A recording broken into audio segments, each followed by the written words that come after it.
First, a late 1940s view towards Milton from Milton Road, Shipton, where the Wychwood Church of England School now stands on the left after re-widening. In the valley is Milton Service Station near the site of Shipton Mill. On the horizon are two poplar trees which will be featured later. This view is from the rear of Shipton Mill, which then had a mill in the centre and a cottage on either side. This view was taken early this century when the mill was still in operation and as a watermill for corn. Looking towards Milton. To the left of centre are the mill and a cottage on either side. By this time, the late 20s, the mill had ceased production, although the cottages on either side were still occupied. 2, 3. This wartime view of what was Shipton Mill in the 40s, looking towards Shipton, shows floods, mast headlights and only one cottage remaining after a fire had burnt down the mill and the cottage beyond. By this time, Milton Service Station had begun to operate on the land nearer to Shipton in the gloom behind the car. 2, 3. This rather blotchy postcard from the 30s shows a view looking towards Milton with Frog Lane on the left behind the telegraph pole and shows some of the last of the thatch in Milton. 2, 3. This postcard from slightly later in the 1950s shows less thatch and more pavements. 2, 3. Looking back towards Shipton from Frog Lane in the late 1930s. On the left, by the roadside, was Alfred Meacham's corn chandlery.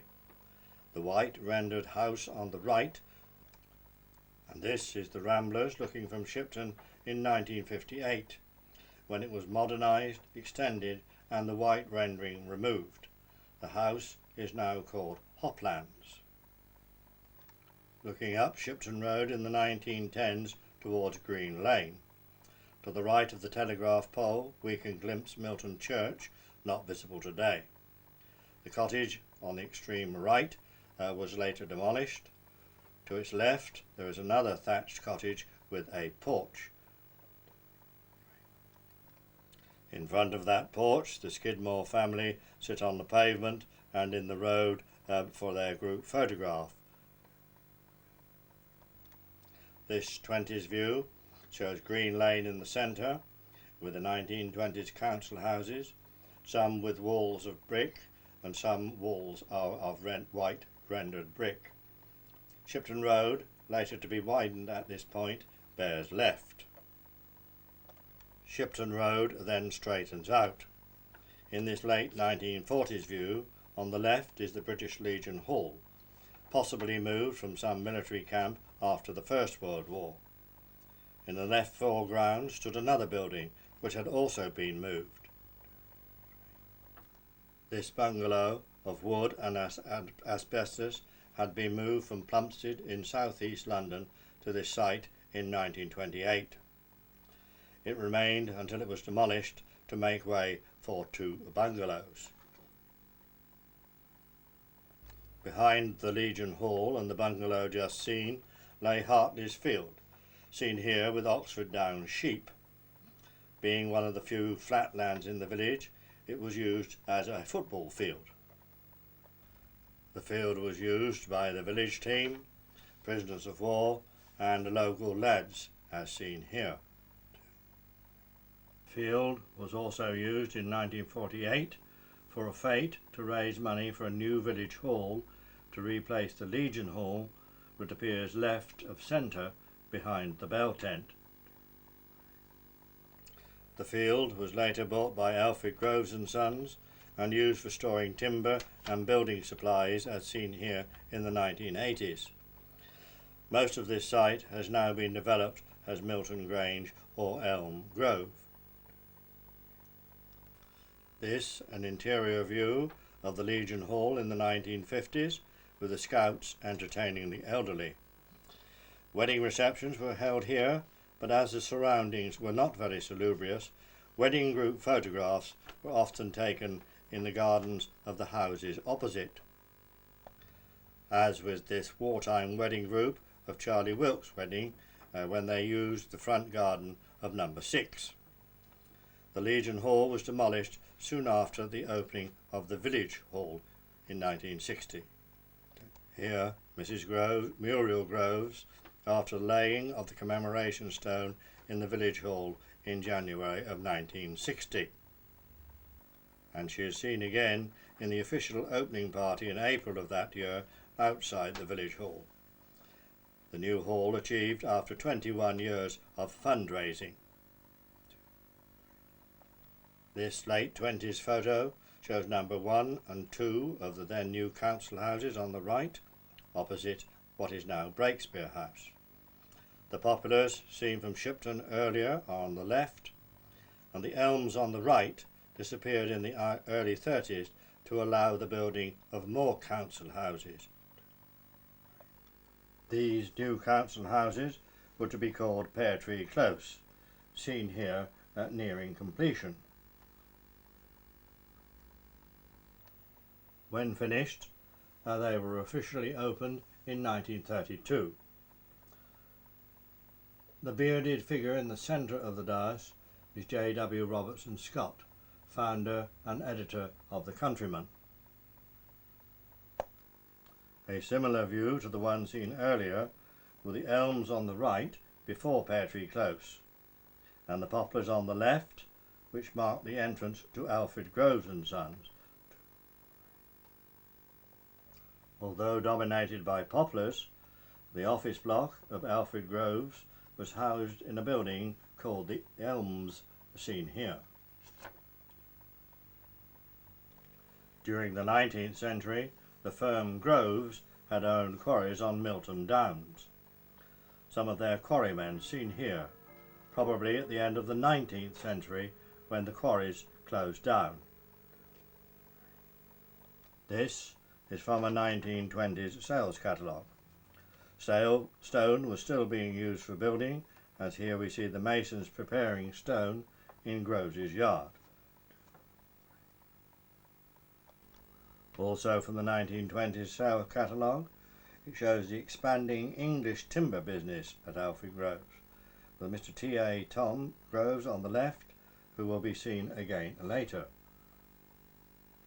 Business continued to expand in spite of 2 disastrous fires, the first in 1926, where we see the damaged buildings which housed the Sentinel steam lorry, which may have been the cause of the fire, and more damaged buildings in 1926 with Breakspear House in the background, and some of the damaged timber yard after the fire in 1935, and part of the damaged office building at the Elms, again in 1935. During the war, on the up wall of the office block at the Elms is a reminder that Alfred Groves was the ARP centre for the area, with the works hooter now becoming an air raid siren. It was also the headquarters of the local Home Guard and for WI fruit preservation. After the war, Alfred Groves was kept busy with the building of local council houses at Shipton and in Milton and the expanding English timber trade. The workforce now increased from 15 to over 40. As the English timber side expanded, it took over much of the former Hartley's Field, seen on the top left in this aerial view. Shipton Road runs just above the bottom of the picture, with the offices the Elms on the right.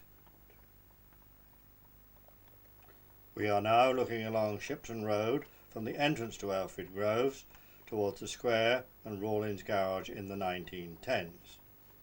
Pear Tree Close was later built on the right. From the early 30s, looking to Rawlins Garage, now TV and video, with cars lined up to take the Witchwood Brotherhood on its annual summer outing. This ends Milton Video 1. After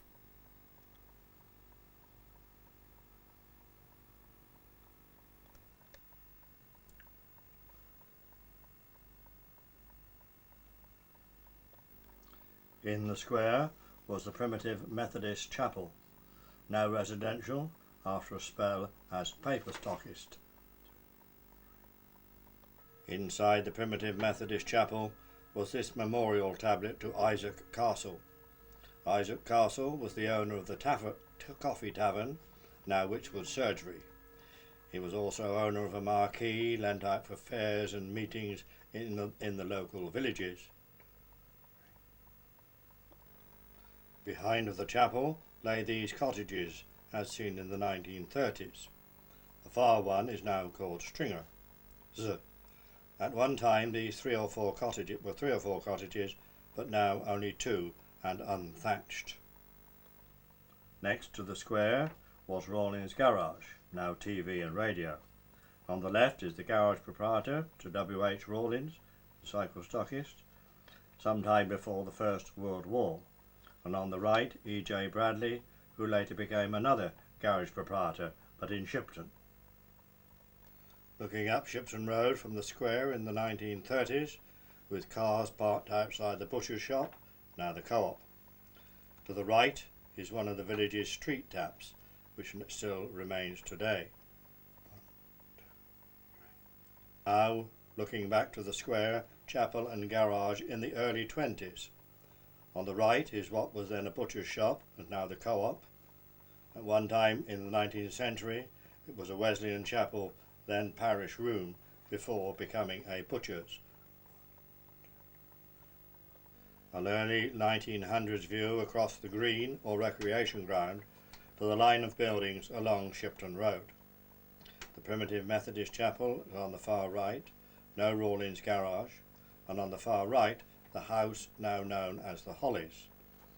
For the first half of the 20th century, the upkeep of the recreation ground or green came from rent paid for the grazing rights by local butchers and farmers. This is the Hollies on the left. In the early 1930s on the right was a fishmonger's and fish and chip shop. By the time of this 1940s photograph it was a confectioner's, later to become greengrocery and now another private residence. And so to the end of Shipton Road. To the left is High Street, to the right Church Road. On the right is another of the Milton village's street taps as it was in the 1910s. After the Second World War it was removed for road widening. On club days, members and their families would walk back from church service as seen here, nearing the junction with Shipton Road. They would then make their way to the Quart Pot in the High Street on the left, passing the corner house on the right. From the corner house in 1934 we look back down Shipton Road with the recreation ground or green on the left. Apart from the grazing of animals on the green, there was also other activities. A 20th century meet of the local Heathrop hunt. In the hard times of the late 1800s, it was the site for meetings of the National Agricultural Labourers Union, and later for rallies and camp meetings connected with temperance organisations. This photo on the green was taken in the early 1900s. On the far left is the Hollies, later to become a fish and chip shop. The exact occasion is not known. It may have been a fair or one of the club days connected with Milton's Friendly Society. The green also staged games of cricket. This photo from before the World War shows rather stationary cricketers, a primitive Methodist chapel on the far left. And an early team photograph from the 1920s with, seated, with cap and beard, is Mr. Tom Groves, T.A. Groves, for many years Milton's captain. The green also staged games of football, and still does, as the Clowns in 1908, with Green Lane in the background.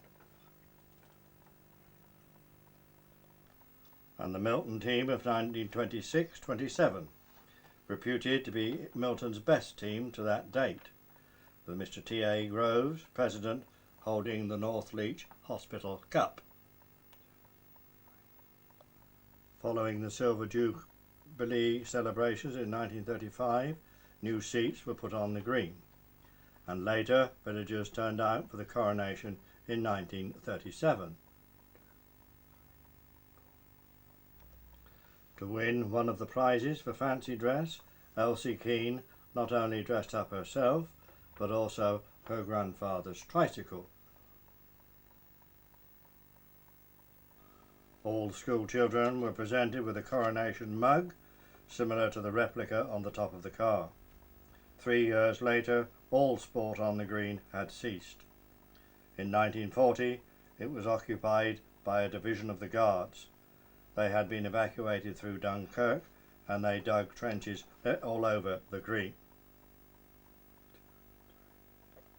After the war, the green ceased to be used for grazing animals.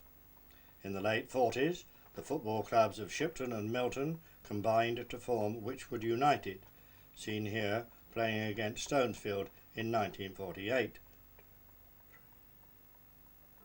This is another shot from the same game against Stonesfield. After a few years, Wychwood United disbanded, and each village ran its own football team. In the late 40s, cricket was a very popular spectator sport for men, both young, with Church Road in the background. Also spectator sport for the more elderly, sitting on a Jubilee seat with Hillborough in the background. After each game of cricket, some of the younger element indulged in a little knockabout cricket. This photograph of the late 40s has been seen in many national magazines. Another group of likely lads with Green Lane in the background. This photograph from the late 40s was actually seen on television, but some 50 years later, and only briefly, and only in one episode of whatever it was called. As well as cricket and football, the green is still used for public events, as here with the coronation in 1953, and for fetes, as in 1981, looking towards Shipton Road, and for the 50th commemorative anniversary of VJ Day in 1995, looking towards Church Road. And as we come to the end of Milton Video 2, this, a photograph taken from the green in the 1910s. With the sight of the paddling pool in the hollow, we look to the end part of Green Lane. And another view from the green shows the rest of the green lane not seen in the previous view. Milton House on the far left, with Green Lane extending to its junction with Shipton Road. Shipton Road runs between the house on the right, Cotswold, and those to its left. This view from the 1910s is now obscured by the council houses built on the far edge of the field in the early 20s. This is the end of Milton Video 2.